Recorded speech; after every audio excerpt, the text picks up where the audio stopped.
2022 жылдын 8 ай ичинде жалпысынан COVID-19 20.968 учуру катталган. Анын ичинде 90,5% учур лабораториялык түрдө жана 9,6% клиникалык эпидемиологиялык негизде тастыкталган. Ал эми Баткен облусунда ушул жылдын башталышынан бери 524 учур аныкталды. 1 августтан 29 августка чейин 37 жаран оору жугузушкан.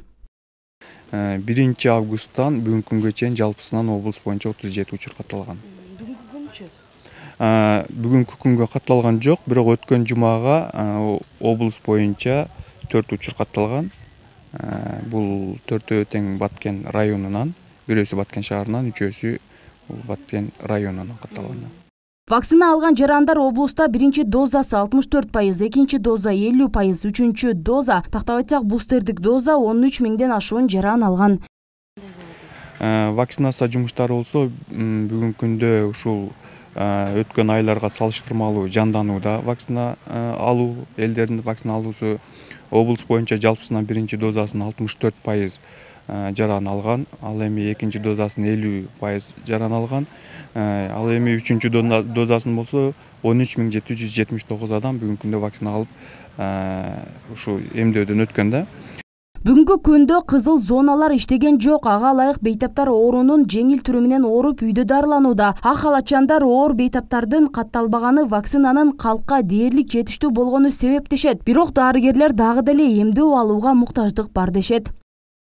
Вакцинаны алып атышат элдер, вакцинаны алып катталып атат. Бизде Синофарм алынып атат, бустерный доза деп үчүнчүсү. Бул если биринчи, экинчини алгандар болсо, үчүнчүнү алганга болот. Ошон үчүн бизде мына ССИМде, ФАПтарда, КИСУларда бүт баарында жасалып атат. Ала электер болсо келип алсаңыздар болот. Бул өзүңүздөрдүн ден соолугуңуздар үчүн дагы, балдардын ден соолугу үчүн дагы мына ковид илдети төлкө вакцина боюнча вакцинанын күчү менен биз ушул COVID-19 жеңсек болот. Ошондой эле мына бизде азыр кызыл зонада эч ким жок. Кызыл зона деген ачылган жок. Төлкө амбулаторный болуп эле лечение алып атышат.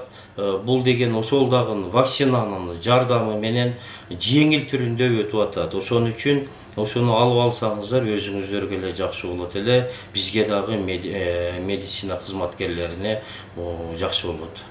Кыргызстан азыр жашыл зонада турат. Өлкөдө коронавируска каршы эмдөө өнөктүгү 2021 жылы март айында башталган. Азыркы тапта бардык үй бүлөлүк медициналык борборлорунда Синофарм вакцинасы менен эмдөө жүрүп жатат. Жакынкы аралыкта Pfizer вакцинасынын жаңы партиясы келери күтүлүүдө. Жалпы 1.240.000ден ашуун жаран 2 доза менен эмделди. 2020 жылы март айында Кыргызстанда алгач коронавирус катталгандан бери 200.000ге чукул киши ооруп, 3.000ге жакын адам көз жумду. Бактыгүл Мирадилова, Абдылламит Абдиманап уулу, Алтын бешик жаңылыктары.